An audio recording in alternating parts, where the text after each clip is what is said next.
2014년 4월 16일은 저의 생애에서 잊지 못할 큰 사건을 TV로 보았습니다. 제주도로 향하던 큰 배가 가라앉는 사건이었습니다. 그 배에는 고등학생들이 수학여행을 가고 있었어요. 근데 그 배가 가라앉았습니다. 밤도 아닌 날이 환한 아침에 가라앉았고 우리는 TV로 그 배가 가라앉는 것을 실시간으로 보았습니다. 우리 조국 대한민국은 그 아이들을 위해서 아무것도 하지 못했습니다. 이해할 수 없는 일이 일어났죠. 2014년 21세기에 일어날 수 없는 일이 눈뻔히 뜨고 있는데 일어난 것입니다. 수많은 승객이 죽었고요. 특별히 많은 학생들이 살아있는 채로 안타깝게 죽음을 맞이했습니다. 저의 자식들은 아니었지만 자식을 둔 부모로서 왜 이리 마음이 아프고 서글픈 사건인지 모르겠습니다. 이 사건은 저의 삶을 그리고 제 목회의 방향을 송두리째 바꾸는 중요한 일이 되었습니다. 자식들의 사진 앞에서 오열하는 부모들의 모습을 볼 때 너무 가슴이 아팠어요. 상상할 수 없는 고통이겠죠. 그러나 4년이 지난 지금도 유족들은 고통을 겪고 있습니다.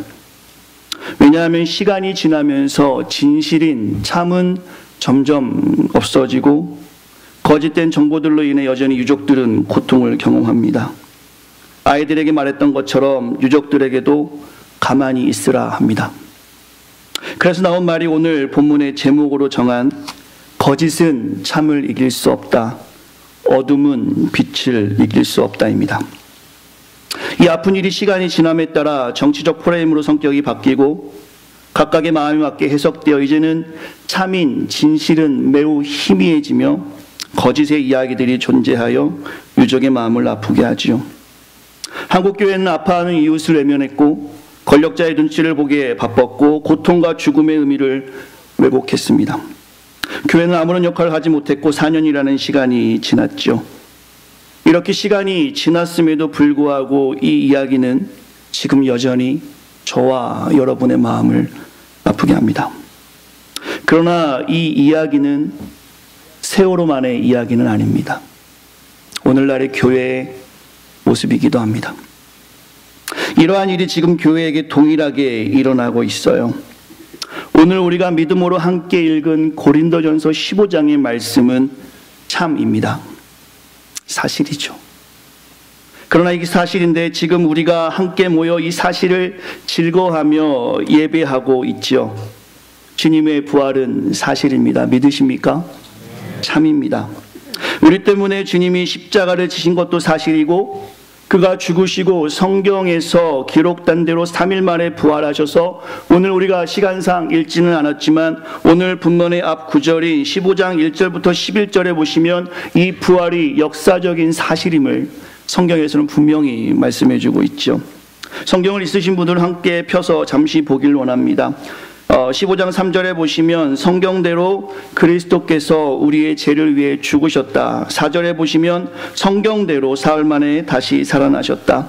5절 게바와 제자들에게 보이시고 6절 그 후에 500여 형제에게 일시에 보이셨으며 7절 야고보에게도 보이셨고 8절 바울에게도 보이셨습니다. 그리고 오늘 본문인 12절부터 15절까지 우리 한번 같이 읽겠습니다. 11절부터 15절 읽습니다. 시작.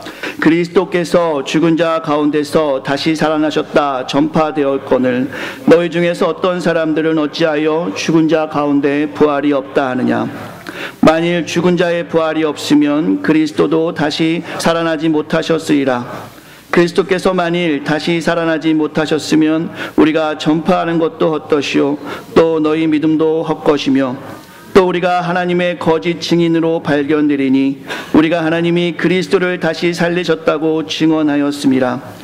만일 죽은 자가 다시 살아나는 일이 없으면 하나님이 그리스도를 다시 살리지 아니하셨으리라. 20절 말씀 한 번 더 고백하는 마음으로 읽겠습니다. 그러나 이제 그리스도께서 죽은 자 가운데서 다시 살아나사 잠자는 자들의 첫 열매가 되셨도다. 아멘. 지금 저와 여러분이 분명하게 읽은 본문은 그리스도의 부활이 참 진실임을 말씀하고 있습니다. 제자에게 보이셨고 500의 형제에게 보이셨으며 바울에게 보이셨고 죽은 자의 첫 열매가 되셨습니다. 오늘 본문 14절의 말씀 보시면 그리스도가 다시 살아나지 않으셨다라면, 그리스도가 다시 부활하지 않으셨다라면 지금 우리가 드리는 예배와 우리가 하는 전도와 우리가 하는 사명과 우리가 하는 제작 공부와 우리가 하는 선교는 다 헛것이 되는 것이고, 이 아침에 졸린 눈을 비비고 나오신 성도님들도 헛일 하시는 것입니다. 그러나 주님은 살아나셨습니다. 그러나 이 사실이, 이것이 분명히 참이고 진실이죠.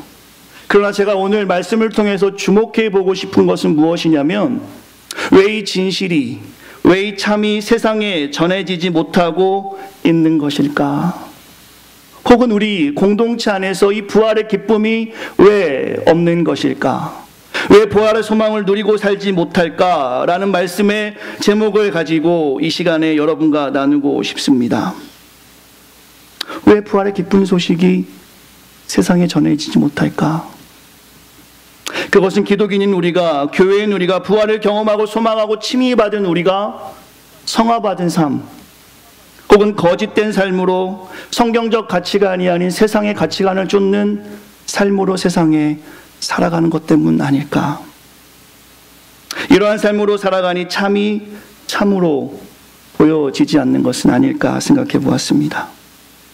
거짓은 절대로 참을 이길 수 없는데, 어둠은 절대로 빛을 이길 수 없는데, 지금 작금의 교회에서 선포되는 복음의 메시지는 허공에 외치는 메아리 같고, 복음은 점점 약해지고 있으며 주님의 부활을 전해야 되는 기독인의 삶들이 진실하지 못하기 때문이 아닐까.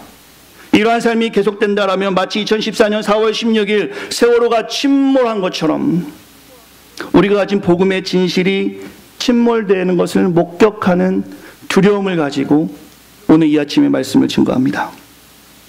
교회는 기득권을 가진 욕심내는 단체로 세상에 보이고 있습니다. 정결하지 못해서 미투 같은 운동에 자유하지도 못합니다. 정직하지 못하여 우리가 믿는 하나님을 거짓의 하나님으로 만들고 있습니다. 정의롭지 못해서 우는 자들과 함께 울라라는 주님의 말씀에 교회는 불순종하고 있습니다. 사랑하는 우리 어바나 샴페인 귀한 성도님들, 무엇으로 기독인인 우리가 주님의 부활을 참이라고 전할 수 있겠습니까? 그것은 우리가 보편적 진리로 믿고 있는, 고백하는 이 성경대로 살아내는 것입니다. 복음에 합당한 삶으로 살아야 하는 것입니다. 그래야 우리가 믿고 고백하는 부활이 참임을 세상에 증거할 수 있습니다. 오늘 우리는 다루지 않았지만 마태복음 16장에 보시면 주님은 제자들에게 묻습니다. 사람들이 나를 누구라 하느냐? 주님이 십자가를 지시기 전에 묻지요. 그때 제자들이 대답합니다. 사람들은 주님을 엘리야라 하기도 하고 세례 요한이라 하기도 하며 선지자 중에 한 명이라고 이야기합니다. 그래? 사람들은 그렇단 말이지. 그때 주님이 제자들에게 묻죠. 그렇다면 너희는 나를 누구라 하느냐? 세상 사람들은 나를 그렇게 보지만 너희는 나를 누구라 하느냐? 그때 베드로가 답합니다. 주는 그리스도시요 살아계신 하나님의 아들이십니다.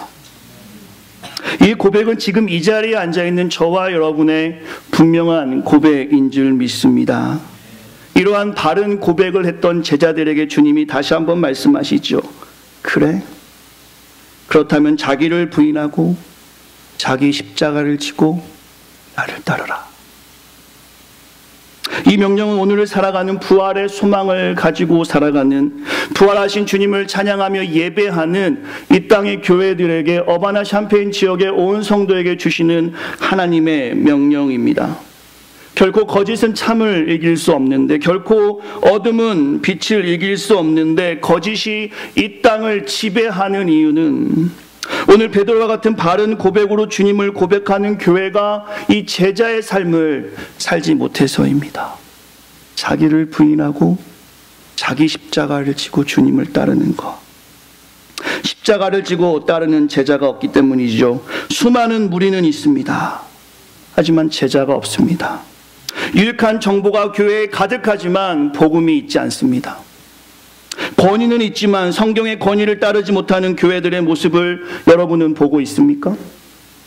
편안과 안락함을 추구하지만 평안이 없는 교회의 모습들이 있습니다. 변장된 성도는 가득하지만 옛사람을 버리고 새사람으로 변화된 성도를 찾아보기가 매우 어려운 것이 우리가 목격하는 교회의 모습입니다. 성공은 있지만 성숙한 성도를 찾아볼 수가 없는 것이 작금의 교회의 현실이죠. 오늘 우리가 이렇게 모여 진실로 주님의 십자가의 부활을 고백하고 주님을 믿고 주님의 제자로서 자기를 부인하고 자기 십자가를 지고 주님을 따르는 성도라면 이 아침에 졸린 눈을 비비고 부활의 주님을 찬양하기 위해서 이 아침에 추운 아침에 우리 교회도 아닌 남의 교회까지 와서 부활의 주님을 찬양하는 여러분이라면, 오늘 이 시간에 우리가 마음을 다해서 하나님을 찬양하고 예배하는 성도들이라면, 오늘 주님의 물으심에 주님 그리스도시요 살아계신 하나님의 아들이라는 바른 고백으로 주님께 나아가는 제자들이라면 우리는 변해야 합니다. 성경적 가치관을 가지고 살아야겠죠. 우리 주변의 모든 사람들이, 세상 사람들이 이 성경은 너무 어려워서 믿어지지 않고 하나님은 누군지 모르겠지만 저 사장님을 보니까, 저 학생을 보니까, 저 친구를 보니까, 저 교회를 보니까 정말 하나님이 살아계신 것 같다. 저 교회를 보니까 섬김과 겸손과 정직과 정의와 정결을 보니 나도 이제는 좀 교회를 가보고 싶다 라는 말이 나올 수 있도록 우리가 참인 삶을 살아야 될 것입니다. 거짓은 참을 이길 수 없고 어둠은 빛을 절대로 이길 수 없습니다. 오늘 부활의 기쁜 소식이 이 땅에 증거되어지려면, 이 진리가 선포되려면 이 진리를 경험한 저와 여러분들이 참된 삶을 살아야 합니다. 우리 기독인의 삶이 받쳐주지 못하면, 부활을 경험한, 부활의 주님을 믿고 고백하는 우리의 삶의 열매를 맺지 못하면 지금 우리가 경험하고 있는 세월호의 안타까움처럼 교회의 침몰도 우리는 목도하게 될 것입니다. 자기 십자가를 지고 따르라는 주님의 명령에 이 땅의 교회들, 아니 우리가 살고 있는 어바나 샴페인 지역의 교회들이 즉각적으로 반응한다라면 부활의 소식은 분명 참이라고 세상에 증거되어질 것입니다. 이곳에 수많은 유학생들이 온다 하는데 정말 그들이 교회라는 생각으로 우리가 하나님의 복음을 전한다면 그곳이 어디든 가든, 그들이 이곳을 떠나서 어딜 가든 새로운 교회들이 세워지는 것이겠죠. 부활의 소식을 알리면서 말입니다. 말씀의 결론을 맺죠.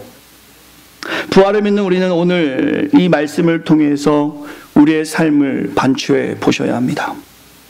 부활하신 주님이 참이신데 주님이 전해지지 않고 거짓 문화가 세상을 이끌고 우리 믿는 자들도 자기 십자가 아니라 세상의 화려함을 따라가는 모습으로 살아가고 있는 것은 아닌지 이 시간 우리의 삶을 솔직하게 돌아보셔야 될 것입니다. 오늘 본문의 19절의 말씀을 보시길 원합니다. 부활의 소망 없이 우리의 소원이 이 세상 것뿐이면 불쌍한 일이 되는 것입니다. 이 땅에서 먹고 마시고 학위를 받고 성공하고 돈을 벌고 이런 것들이 우리에게 소원이 된다라는 것은 매우 불쌍한 일임을 성경에서 말씀하고 있죠. 값으로 치를 수 없는 은혜를 값없이 주신 십자가의 사랑을 우리가 잘못 인식해서 값싸게 십자가의 사랑을 경험하는 것은 아닌지, 값싸게 복음을 우리가 바라보는 것은 아닌지 이 시간 우리의 삶을 보아야 될 것입니다.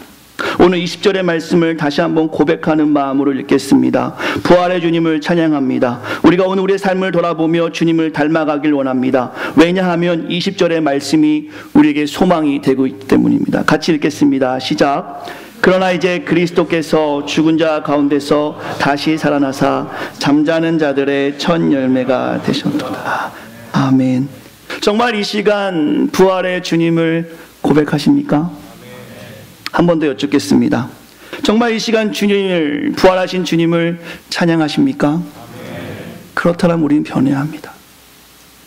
그렇다 힘들더라도 우리가 변화되어 이 땅에서 살아가야 합니다.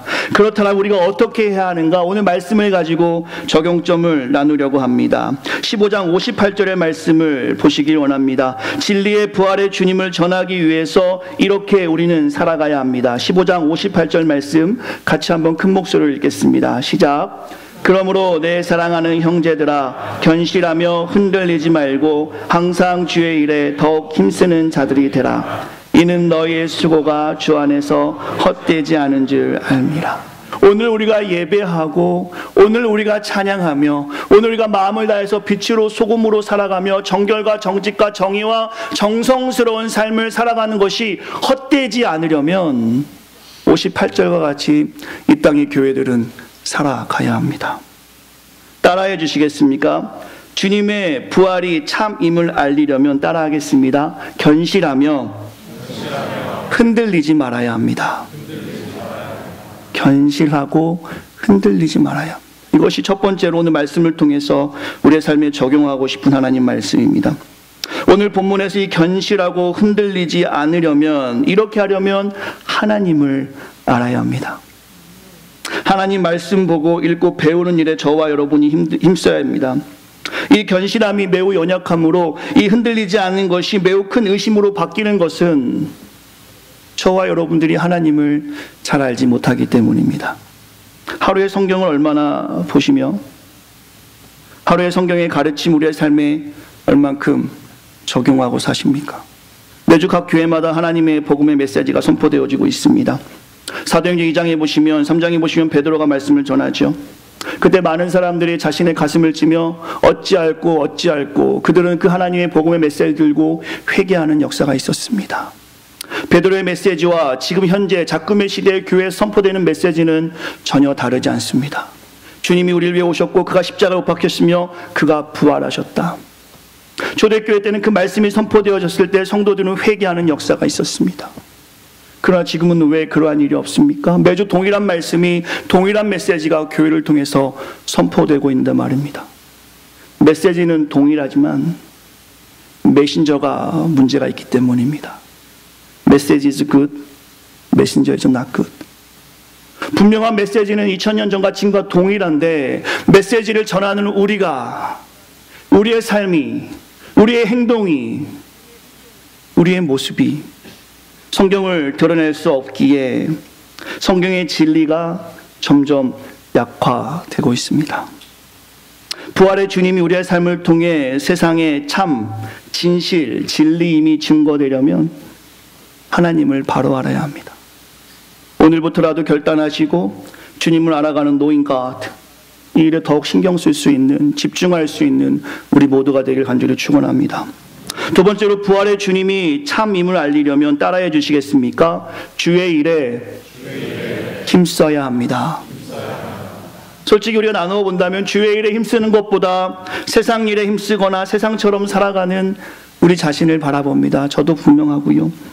교회가 복음을 전하는 일보다 교회를 크게 만드는 일에 매우 관심을 두고 살았습니다. 교회는 건물이 아닌데 건물인 것처럼 교회를 크게 지어야 하나님이 영광 받는 것처럼, 교회에 사람이 많아야 마치 목회가 성공하는 것처럼 이렇게 자랑하며 그동안 교회는 살아왔습니다. 예수님의 제자 만드는 일보다 사람 많이 모으는 이벤트성 행사에 더 많이 집중하고 살았습니다. 복음적인, 성경적인 목회자가 아니라, 성경적인 성도가 아니라 엔터테인먼트가 강한 목회자, 이런 성도들로 교회에 넘쳐났습니다. 주님을 닮은 성숙을 닮아가기보다는 자신의 성공에 관심이 많았고, 이 강대상을 성공한 사람들로 세워서 하나님 믿으면 복받는 성공이 물질과 학업과 자녀의 잘됨이라고 교회는 광고하였습니다. 세상과 다른 모습이 교회에 전혀 없었어요. 결과 중심적인 모습이 교회에 고스란히 드러났단 말입니다. 희생도 없었고 섬김도 없었으며 용서도 없었고 사랑도 없었습니다. 이럴 때 우리가 가진 진실의 힘은 점점 힘을 잃고 세상에 가진 거짓이 참을 이기는, 어둠이 빛을 이기는 희한한 현상이 지금 우리가 목도하는 시대입니다. 진리를 경험한 우리조차 세상과 너무 비슷하기 때문입니다. 고린도서 15장의 말씀은 주님의 부활을 보았던 사도들을 말씀해 주고 있습니다. 주님의 부활을 보았던 바울과 500의 형제들을 말씀해 주고 있어요. 하지만 지금 우리가 살아있는 이 시대는 사도들도 없고 500의 형제들도 없습니다. 바울도 없지요. 이제 사람들에게 이 부활의 사실을 알려줄 사람이 없는 것 같아요. 정말 그렇습니까? 아니죠. 저와 여러분이 증인입니다. 저와 여러분이 부활을 나타낼 수 있는 예수 그리스도의 증인입니다. 여기 계시는 샴페인 어바나 한인교회가 증인이 되셔야 되고, 참바나 교회가 증인이 되셔야 하며, 예수사랑교회가 증인이 되어야 하고, 주님의 교회가 부활의 증인이 되어야 하며, 새생명교회가 부활의 증인이 되어야 합니다. 부활은 사실입니다. 말로 가지고는 되지 않습니다. 우리의 삶으로 살아내야 합니다. 오늘 이 자리에 그리스도의 십자가를 고백하며 은혜를 경험한 우리가 부활의 산소망으로 주님과 날마다 교제하며 부활의 증인으로 살아내 주셔야 합니다. 몸이 아프지만 일하시죠. 몸이 아프지만 학교 가시죠. 몸이 아파 너무 힘들지만 시험 보시죠. 공부해내는 것이고 일해내는 것입니다. 공부해야 졸업할 수 있고 일해야 자녀들 키울 수 있으니까 내 몸이 아파도 공부도 하고 일도 해냅니다. 복음으로 사는 것도 사는 것이 아니라 살아내야 합니다. 오늘 힘들지만, 오늘 어렵지만, 오늘 낙심하지만, 오늘 실패했지만 그리스도의 십자가를 경험했다라면, 그 부활의 소망이 우리에게 있다라면 오늘 우리는 이 말씀대로 복음대로 살아내야 합니다. 왜냐하면 그래야 부활의 주님을 세상에 전할 수 있습니다. 부활은 사실입니다. 주님은 살아계십니다. 이 진리를 진정으로 고백하는 성도가 이곳에 있고, 그 고백하는 믿음이 정말 우리의 신실한 믿음의 고백이라면 그 믿음을 삶으로 살아내시기 바랍니다. 부활의 주님을 삶으로 철저히 증명해 내시길 바랍니다. 거짓은 참을 이길 수 없습니다. 어둠은 빛을 이길 수 없습니다. 진실은 침몰하지 않습니다. 우리가 고백하는 부활의 주님은 참이시고 빛이시고 진리이십니다. 기도하겠습니다. 살아계신 주님을 찬양합니다. 우리가 무엇이간데 주님의 독생자 예수를 이 땅에 보내주시고, 그가 친히 십자가에 못 박힘으로 물과 피를 다 내어 쓰시는 그 치욕을 당하심으로 우리를 구원하셨습니다. 너무나 귀한 은혜를 경험하고 그것이 우리에게 너무나 만연되고 익숙해어서 그 부활과 십자가의 사랑을 매일매일 보긴 하지만, 머릿속으로 이해는 하지만 가슴으로 내려오지 못해서 삶으로 실천하지 못하는 우리의 삶을 바라봅니다. 부활은 진리인데, 부활은 참인데, 부활의 소망이 우리에게 있는데 우리가 주님을 닮지 못해서, 우리가 주님의 제자다운 삶을 살지 못해서, 자기를 부인하고 자기 십자가를 지고 주를 따르지 못해서 그 참이, 그 진실이 침몰하는 것을 우리가 보고 있습니다. 거짓은 참을 이길 수 없습니다. 어둠은 빛을 이길 수 없습니다. 진리 되시고 참 되시고 빛 되신 주님을 찬양합니다. 사랑하는 귀한 성도들, 오늘 하루 동안에 우리의 삶이 다하는 동안에 부활의 소망을 선포하며 살아가길 원합니다. 우리의 학업과 우리의 직장과 우리의 사업장과 우리의 삶의 모든 과정을 사용하여 주셔서 날마다 부활의 주님을 증거하는 증인의 삶을 살아갈 때 조금도 부족하지 않도록 우리의 삶을 보살펴 주시옵소서. 모든 것 주께 맡기며 사랑이 많으신 예수님의 이름으로 간절히 기도했습니다. 아멘.